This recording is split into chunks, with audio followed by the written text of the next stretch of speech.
Meditation best practices. Meditation is like working out. When you work out, you put a lot of stress on your muscles. That's how they get bigger. That's how they get leaner.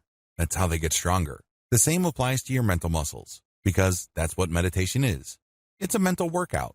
Physical muscles get soft if you don't challenge them or you don't put pressure on them. With meditation, you're going to challenge and put pressure on your mental muscles.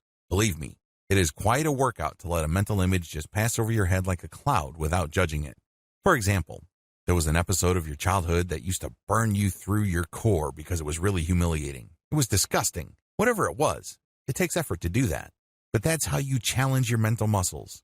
And the more pressure you put on it, the stronger it gets. Practice daily. The good news here is that you don't have to spend all day meditating. In fact, if you're doing that, you're overdoing it. That's probably going to do more harm than good. Instead, focus on spending no more than 15 minutes a day. With meditation, a little bit of consistency goes a long way. So focus on your meditative practice for no more than 15 minutes every day. 15 minutes is plenty.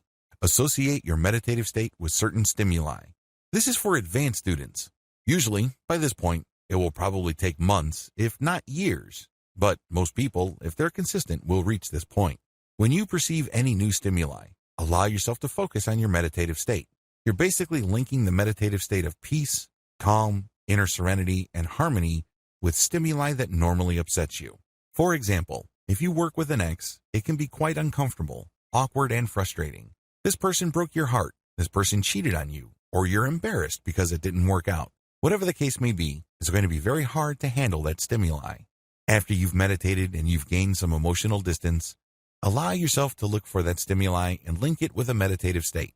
In other words, you are replacing the stress, discomfort, and embarrassment that you normally feel when you perceive that stimuli. Maybe it involves seeing the face of your ex or hearing his or her voice, whatever the case may be. Now, you're replacing it with a meditative state. The meditative state, of course, involves a sense of calm, being in control, clarity, peace, healing, restoration. So instead of that person's voice or image just stressing you out, upsetting you, now it calms you down. You say to yourself, I'm okay. There's nothing to get hung up about. I can deal with this situation, this person, these memories at a certain level, and I'll be okay. Sure, in the beginning this is going to be difficult because of your mental habits. When you were just starting out, the urge to go back to your old reactive patterns with its rush of negative emotions seems to be all but irresistible. This is the hardest part, but you can overcome. Choose to override this natural tendency, and it will get easier and easier to respond to life stimuli based on your highest values instead of your feelings or whatever is convenient or easy.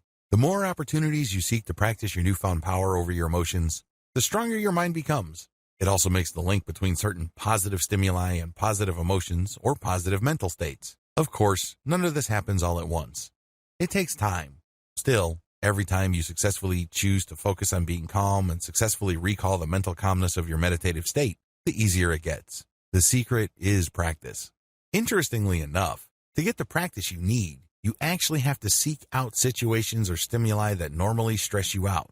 That's the only way you can test out your ability to recall a calm inner peace. Usually, people do not need help recalling stressful, embarrassing, traumatic, or painful memories. Start there. Since these are thoughts, you have a lot more control over the thought and the outcome. Compare the above to testing out your meditative recall skills on actual people. People can be quite random. You might have a very sticky situation on your hands, and unlike memories, there's no rewind button if you end up saying or doing something that harms your relationship or takes it to a much lower level. Regardless of how you do it, give yourself the opportunity to consistently test out your ability to recall that state of mental calm, serenity, and peace. In that special space you have built for yourself within your mind, there's no need to prove anything. You don't have to be somebody else. There are no painful memories. There is no worrying future. Instead, you just have calm in the here and now. Understand that you always have this available. Get some hope from this fact. Call this link at will. Once you have trained yourself to remember that meditative state when situations present themselves, the next step is to call it at will, meaning you yourself will trigger that meditative state. You no longer need stimuli. That's when you have reached a higher level of practical meditation because that sense of calm, release, and objective distance that you feel with your emotions pretty much persists on a 24/7 basis. You only need to choose to call that meditative state to being, and it happens. You now know it like the back of your hand.